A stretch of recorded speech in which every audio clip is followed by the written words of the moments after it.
'Tis again the end of April, and for weeks Benjamin had been preparing for this year's adventure. The extensive amount of preparation wasn't just for any adventure. This particular adventure was one Benjamin had been waiting a long time for. Benjamin had not so secretly been addicted to the stories surrounding this location. Benjamin called his best buddy Jake and said to him, Jacob, are you fucking ready? We leave tomorrow at the ass crack of dawn. Jacob responded with, Benjamin, you haven't even told me where we're going yet. But yes, of course I'm ready. It dawned on Benjamin that he had ADHD'd so hard that he hadn't even told Jake the plan yet. In an attempt to make it seem like it was on purpose, Benjamin stated, I know, Jacob. Ever heard of a surprise before? There's a long silence, and then Ben heard Jake say, Ooh, shiny. With a loving, go fuck yourself, Jake. Ben hung up the phone and remembered that he still hadn't told Jake the destination. Benjamin decided, fuck it. I'll tell him on the way. That night, Benjamin thought he'd have an extremely hard time sleeping because of all the excitement to come. 3 minutes after that thought dawned on Ben, he drifted off to dreamland to meet with creatures of massive size covered in hair. In this dream, the creatures made a circle around Benjamin and began the ancient art of bukkake. Just as a large glob of... Here on the Paranatural Podcast, we cannot share what type of fluid was heading straight for Benjamin's face at an accelerated rate. Was heading for his face, he awoke with a startle that turned into pure rage. He thought to himself, those damn dirty fucksticks won't be the dominator of this Ben. The time was 3 a.m, and for Benjamin, this was the normal time for him to wake up, so he decided to get ready to head over to Jake's house. At about 5 a.m., Benjamin hopped in his not so new lame vehicle and started the drive over to go get Jake. Approximately 32 seconds into the drive, Ben called Jake to see if he was ready. Hello, a very tired Jake answered. Jakey, my boy, are you ready to go? The line went quiet for just a moment until Ben heard an response that made his blood run cold. Mom? Jake asked. Benjamin calmly responded with, Motherfucker, do I sound like your mom? Jake sounded a bit more awake with his next response. No, my mother does not say the F word. How dare you try to tarnish her good name? At this point, Benjamin had given up and hung up, hoping Jake would be ready when he got there in an hour and a half. About 2 minutes later, Benjamin's phone started to ring. 'Twas Jacob. Benjamin answered with a Mom, trying to be funny but failing. Jake said, Nope, just Jake. You on your way yet? Benjamin stated that he had just called 2 minutes earlier to tell him that he was on his way. Jake responded with a quiet, Fuck. All right, I'm completely ready. See you when you get here. Benjamin knew that Jake was full of shit, but also knew how fast Jake could actually pack for a week. The rest of the drive was uneventful. He stopped at a gas station to get Jake a couple monsters, 4 king-size Reese's, and got himself 4 packs of cigarettes. 4 more packs of cigarettes on top of his carton, that is. 5:45, Benjamin pulled into Jake's driveway and called him. Yeah, Jake answered. I'm here. Are you ready? Benjamin asked. Yeah, yep. Get your ass in here. With that, Ben walked his happy ass up to Jake's door and walked in. Inside, Benjamin smelled the delicious aroma of not shitty coffee. This is something that Benjamin was not accustomed to. Jake had pre-made 4 large pots of coffee for the drive, wherever it may be to. Benjamin noticed that Jake had 3 large duffel bags packed and a few other items that were unrecognizable. Ben asked Jake what he had packed. Jake had packed clothes for a week, a large 8-person tent with a bug screen, 4 large blankets because fuck sleeping bags, 2 cases of good beer, not that light shit, 4 battery packs, a 12-pound bag of trail mix without the nuts, raisins, and everything besides the M&Ms. Yeah, it was a 12-pound bag of M&Ms. He also packed more knives than Gordon Ramsay has used in his entire life, a 38 special revolver, 10 more packs of cigarettes for Ben, 2 GoPros, both with night vision, 12 large snares, 4 flashlights of 5,000 lumen or more, and a shitload of toilet paper. Pun not intended. Benjamin had a large grin on his face because he knew where they were going and had packed more accordingly.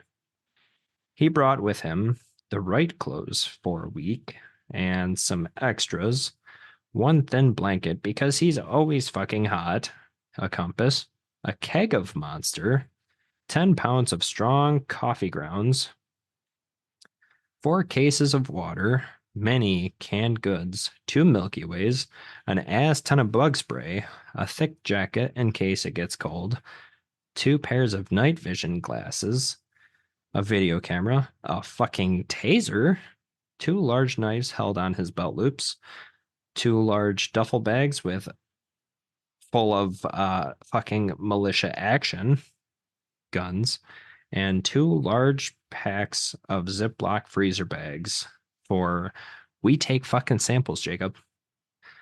Benjamin decided he would take the first driving shift because he actually knew where they were going.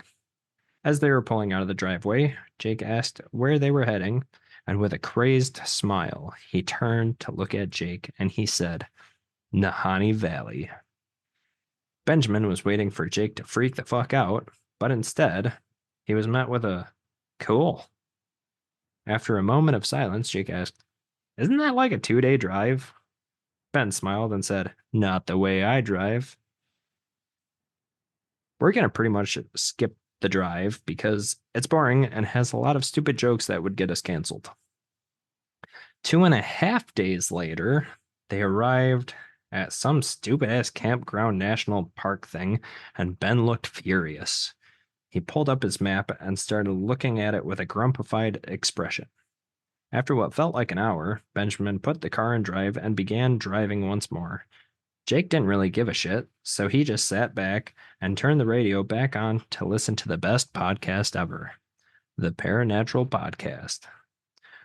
With the drive being so fucking long, they had to break into the Patreon episodes. Yes.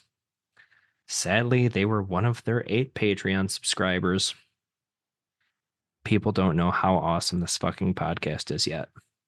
After about 2 episodes or an hour and a half,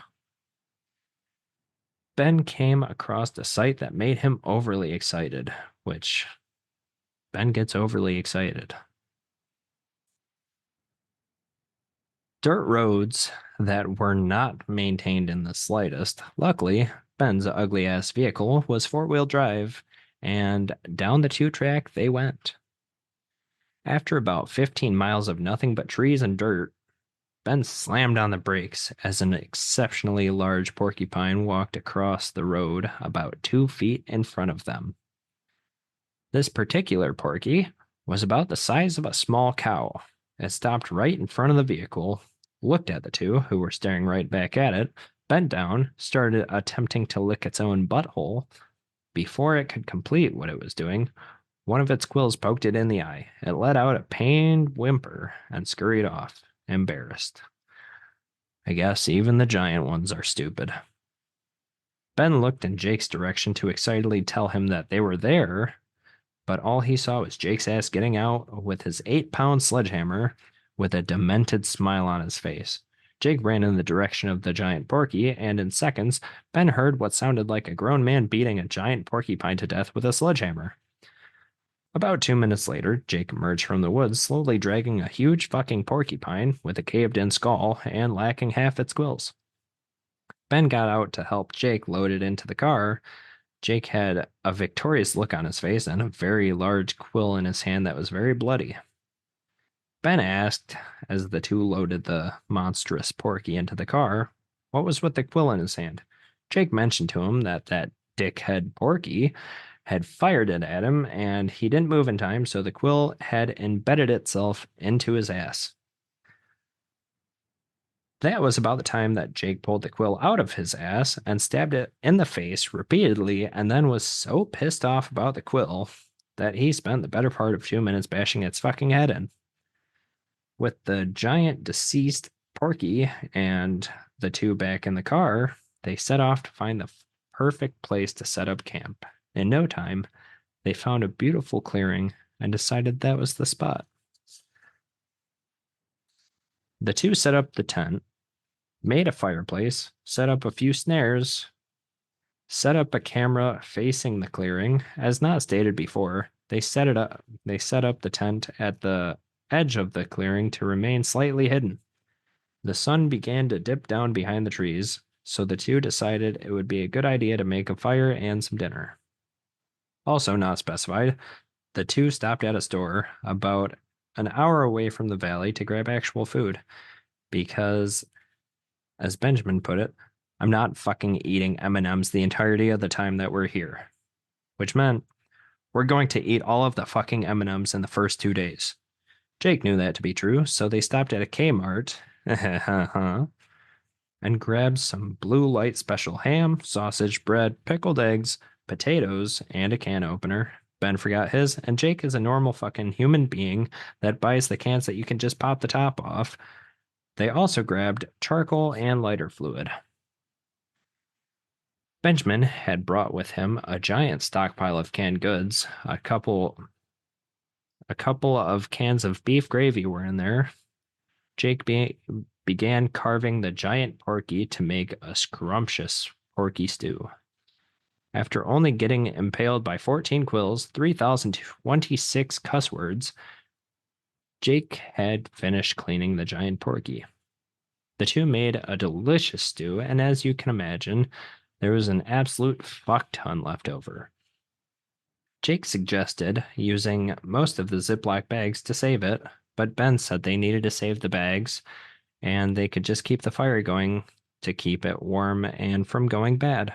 With minimal arguing, that's exactly what they did. Ben had told Jake that he was very tired, so he was going to bed, and would greatly appreciate it if Jake would respect that. Jake just smiled and began telling stories. Ben knew that he had to humor Jake before Jake would let him go to bed, so he listened to Jake's story about a clan of 8 12-foot tall Bigfoots who lived in the area and all had microphallus syndrome. Jake explained that their little pickles are what make them so angry and aggressive. He made some good points and let Jake know that and he knew that he wouldn't be able to go to bed until he also told Jake a story about some Bigfoot activity in the area. Ben's story was about a massive 15-foot tall Bigfoot that could eat a human in just 3 bites. Ben had heard stories about this particular Sasquatch and almost didn't want to talk about it because he had an eerie sense of dread. And he thought, speaking of it, might alert them of their presence. Jake interrupted and asked, "How big is his dick?" Ben looked at Jake, puzzled for a second, and decided to humor him and say, "Probably tiny. That's why he's so pissed off." Jake nodded like he was buying every word of it. Finally, Jake had given Ben the okay to go to bed. That night, Ben had another nightmare where he was surrounded in several Bigfoots, and Ben was the biscuit, not yet soggy. Just before Ben became a soggy biscuit, he awoke with a blinding rage, thinking to himself, "I will not be the fucking sub of these hairy fuckfaces." Ben sat there for a few minutes just listening to the nocturnal woodland critters when suddenly they had become very quiet. Ben listened a little closer and heard some heavy footsteps in the distance, then another pair, and another, until he couldn't tell how many there were. They didn't sound like any animal or human he had ever heard. He started having flashbacks to last year when he tore the 7-foot tall Bigfoot apart with his 176 rounds. Yes, he counted. Ben decided to try and wake Jake to see if he heard the footsteps too. He reached over to shake Jake awake. And noticed he was already awake, listening intently. Jake looked at Ben and started doing some stupid shit with his hands and nodded. Ben looked at Jake, raised an eyebrow, and Jake looked very annoyed and whispered, "I hear 5 of them. I think we should load the guns." Ben looked at Jake with a smile because Jake already should have known that Ben keeps everything loaded. The footsteps began getting closer, and Ben could see Jake smile wide. Ben was about to ask Jake why he looks as though he was going to laugh his ass off when he heard a loud shink and then the deafening roar of a royally pissed off creature. It almost seemed like Jake knew the thing was going to step in his foot trap. After the roar ended, you could hear the few heavy footsteps retreating from their pissed off comrades. Ben and Jake decided to try to go see what was going on. When they got close enough to see it, they were met with a terrible odor like rotten flesh and wet fur. Ben turned to Jake to say they should stay far enough away to remain hidden, but about to shit himself when he saw Jake approaching the creature that was well over 10 feet tall with just a large stick. He chased after Jake to try to stop him from doing something dumb, but it was too late. Jake had raised the stick, whistled at the giant creature that was sitting down trying to undo the trap, and bonked it on the fucking head with the stick. Ben was expecting the beast to tear out of the trap and strangle Jake, but instead, it looked at Jake stunned and went to let out a massive growl, but before he could, Jake bonked it again on the head, and it abruptly shut the fuck up. Benjamin walked up to Jake and asked, "Why? No, how did that work?" Jake simply responded, "You need to teach them to respect your authority." Ben and Jake spent the next 2 hours attempting to communicate with the monster when they heard a terrifying growling noise that seemed to come out of nowhere and everywhere at once. They looked at each other and then looked simultaneously at the beast that Jake had been calling Floofmonger. Floofmonger looked back at them, then looked down towards his tummy and rubbed it with a sad look in his eyes. Jake ran back to the campsite. At first, Ben thought it was out of fear, but then Jake returned with a large portion of porky stew, a hunk of bread, and one of the Milky Ways that Ben thought he had hidden well enough from Jake, but ha ha. Jake started spoon feeding the big ape. Again, Ben doubted it would work at all, but then the monster hesitated, opened his mouth, tasted the porky stew, let out a cooing noise, and Jake continued spoon feeding the beast. Ben's jaw damn near hit the forest floor from the sight of the giant thing making excited noises and letting Jake hand feed it stew and bread. Jake then unwrapped the Milky Way and took a bite to show Floofmonger that it was safe and delicious. Floofmonger slowly sniffed the amazing chocolatey, caramely heaven bar, then took a small bite.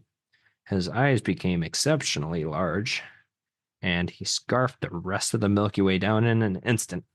Jake looked back at Ben with a look that could only mean, "Can we keep him?"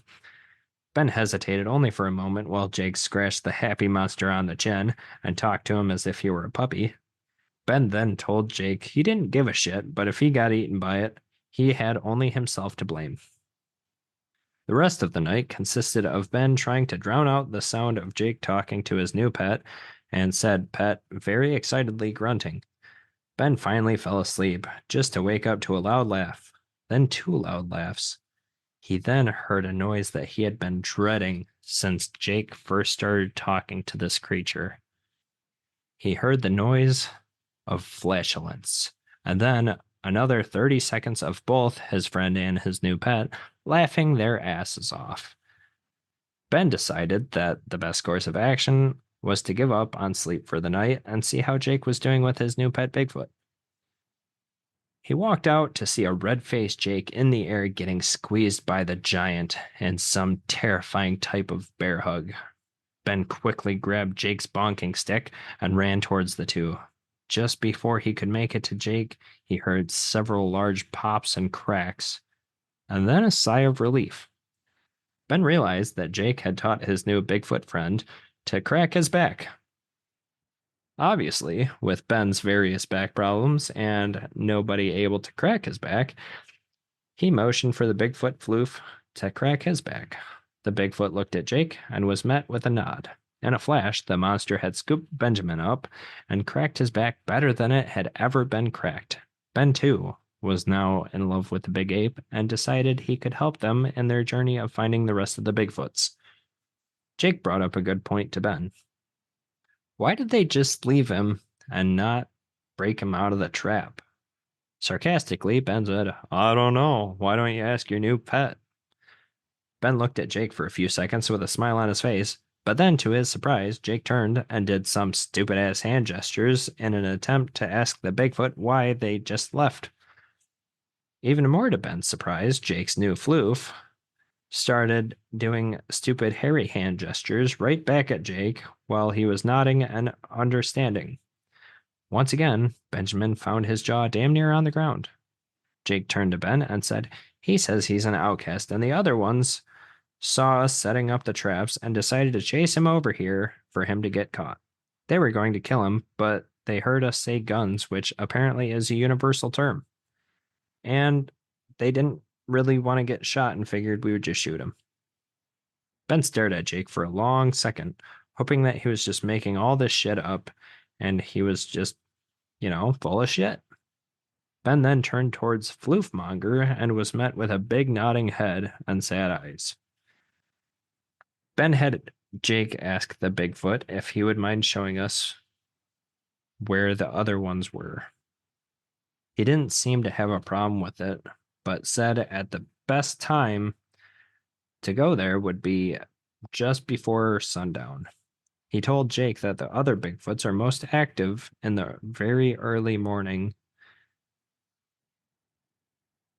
and the best time to see them would be just a few hours before the sun came up. The three spent the next few hours formulating a plan to see if the Bigfoots were violent or if they were like Floofmonger and friendly.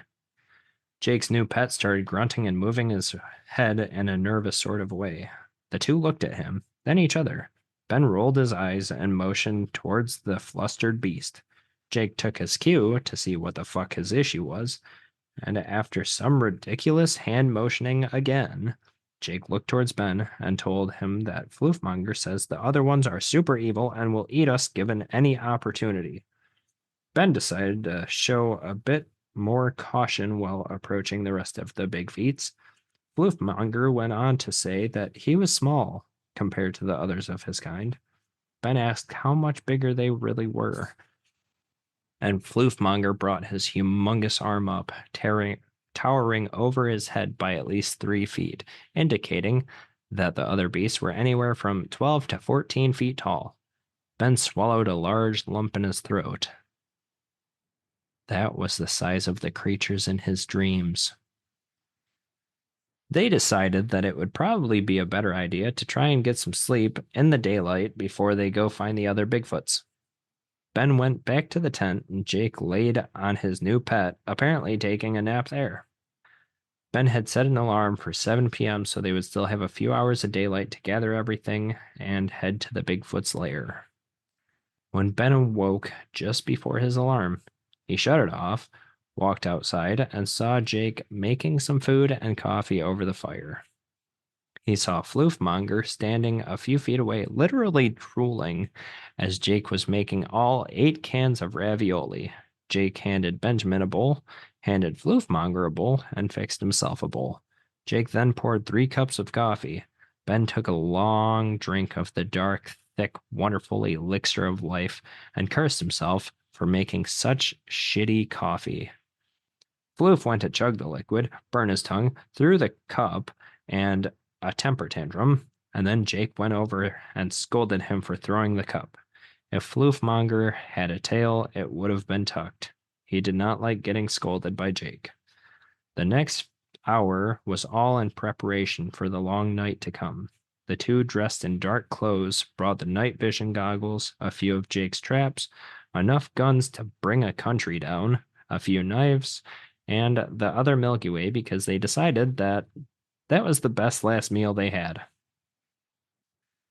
The sun started to dip down below the trees, and Floofmonger started leading the two towards the rest of his kind. Floofmonger was visibly nervous about doing this, but he was also a good Bigfoot who listened to Jake. It was only about a 2 mile hike before they got to the location. They could hear the most annoying sound they had ever fucking heard. They heard the Bigfoot snoring. It was like the cartoon version of snoring with the deep, loud snort noise, followed by the high pitched me, me, me, me, me. Ben looked at Jake, knowing this is the stupid type of thing that would make him laugh his ass off and mock them. He was going to tell Jake to keep his fucking mouth shut, but before he had the chance, Jake bursted out laughing while mocking their stupid fucking snores. Amazingly, they kept sleeping. With a literal sigh of relief, Ben crawled over a hill and saw that there were about 10 of them in total. And sadly, Floofmonger had not been exaggerating about their massive size. Ben turned once more to tell Jake not to do anything stupid, but he was already walking over there with his trusty bonking stick. Jake found the biggest one, a big corn-fed 15-foot tall son of a bitch, reeled back with his bonking stick, and broke it over the oversized ape's head. The snoring stopped. In fact, all noise had stopped. It had become so eerily quiet that you could hear a cricket blink. Finally, the biggest of the Bigfoots turned over and began snoring again. Right on cue, the others began snoring too. Jake quietly returned to Ben with a big goofy smile on his face, and Ben couldn't even find the words to tell Jake how stupid that was. But luckily, Jake knew just how stupid it was, so Ben didn't have to tell him. When Ben finally could breathe, he let out a quiet sigh, but in that instant, all the Bigfoots woke up staring at the two very hungry like. They got up close and began to make their way over to the big, stupid Bigfoot hunters. Ben had brought his gun that just a year before had shredded a smaller Bigfoot into Bigfoot chunks. Since then, however, Ben had made a few modifications to the firearm. He pulled out what was once a combination AK-57 Uzi radar laser triple-barreled double-scoped heat-seeking shotgun, but now was a combination AK-67 Uzi radar laser quadruple-barreled double-infrared scoped rocket-propelled heat-seeking shotgun and took aim. Before he could pull the trigger, he noticed something caught all the Bigfoot's attention. He looked where they were looking, and what he saw filled him with a lot of confusing, arousing, disgusted feelings. Right in front of him, the thing that stole the Bigfoot's attention was a hairy, 9-foot tall, big-breasted Bigfoot babe bearing it all to these bloodthirsty buttholes. Just as Ben realized that this could be their chance to escape, he heard the familiar click-clack of a shotgun shell being chambered. He looked over to see Jake aiming a 10-gauge shotgun at the big bazonga Bigfoot bitch and pulled the trigger. What happened next, Ben saw in slow motion. While the Bigfoot boys were eye-fucking the female Bigfoot, Jake pulled the trigger on the female Bigfoot hooker, and the Bigfoot's top half exploded into red chunks of bone, meat, and hair. The male Bigfoots let out a primal roar of rage and sexual frustration, and for lack of a better term, they started going apeshit. Jake bracked another shell and started to aim, but before he could shoot again, Floofmonger picked Jake up and began running away for fear of his safety. Ben was left all alone with the 10 towering, terrifying totems of bloodthirsty rage and horniness that could not be subsided. They began to circle around Benjamin. Ben couldn't help but think back to the dream of the past few nights. Fear began to take over. He knew what was next. He was going to be the guest of honor at a Squatch Dingo party. He was going to become a Benjamin Sticky Biscuit. He saw a light up in the sky as the circle of horny, hairy Bigfoots circled around him to make him a Bigfoot Bukkake Benjamin. And in the light, he saw a figure that spoke to him. The figure said in a booming voice, "Do not let them make you their bitch. You are not the submissive type. Dominate them. Show them that they have picked the wrong Benjamin to Bukkake." In a flash, the light and the figure were gone. The rage began to fill Ben 10 times more than the dreams did. Ben began to see red and pulled out his two large belt knives and started sliding off the Sasquatch's. This part has been removed for the gruesome display of Sasquatch schlong slicing. While waiting for the rated R part to end, did you know that a chef's hat, also known as a toque, has 100 folds to represent the 100 ways to cook an egg? Neat, huh? The Bigfoot screamed in pain as they were being separated from their Bigfoot pickles. The biggest of the Nakani, Ben saved for last, as he was the dominant male of the tribe, clan, thing. The 15-foot tall behemoth Bigfoot turned to run away from the crazed wee wee chopper. But as he took his second giant step away from Benjamin, he stepped in a trap that Jake must have set before bonking him on the head with the stick.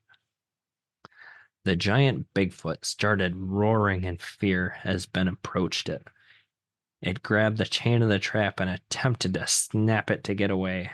As he was doing that, though, there was a deafening boom, and the Bigfoot's arm exploded into a fine red and pink mist. Ben turned to Jake, riding the shoulders of his Floofmeister, reloading another shell into the chamber of his 10-gauge shotgun. Before Jake could finish killing the fuck out of the alpha, Ben stopped him. Benjamin slowly walked around the creature, who was steadily bleeding from the lack of arm, and finally made it directly in front of the monster. He looked him in the eye and said, "I'm not gonna be your bitch. No fucking way. You prepare to be dominated by me, motherfucker." Ben walked back to the failed Bukkake circle and started gathering amputated appendages and walked back to the alpha, tossed them at his feet, went behind the colossal creature, once again pulled out his combination AK-67 Uzi radar laser quadruple barrel double infrared scoped rocket propelled heat seeking shotgun and shoved the quadruple scope in the Bigfoot's. Once again, I cannot be saying what went on at this point in the story. We at the Paranatural Podcast only want to get a little bit canceled, not fully canceled. Did you know that chainsaws were first invented for childbirth? What the fuck, Google? That's not a fun fact. Let me try again. Did you know that giraffes are 30 times more likely to be struck by lightning than a human? Wow. Fuck me. Okay, I guess the story isn't all that bad. Let's get back to it. Benjamin walked back around to the front of the cryptid creature, once again looked him in his tear-filled eyes. The beast couldn't even maintain eye contact with Benjamin at this point. Ben said, "Who's the fucking alpha now?" Jake quietly let him know that the alpha couldn't speak English, so Ben told Jake to do his stupid-ass fucking sign language shit again to tell the Bigfoot that he was now Ben's bitch. Jake started doing some stupid-ass sign language shit, but before he could, Ben shot him in the fucking face. I think Ben was still royally pissed off, but, he had done it. He had dominated the herd of the Nakanis. Ben had become the Dami of the Nakani in Nahanni Valley. This story hopefully doesn't get us canceled, but I'm Jake, and this story is for Benjamin's birthday. I love you very much, Benjamin. I hope you have a wonderful day.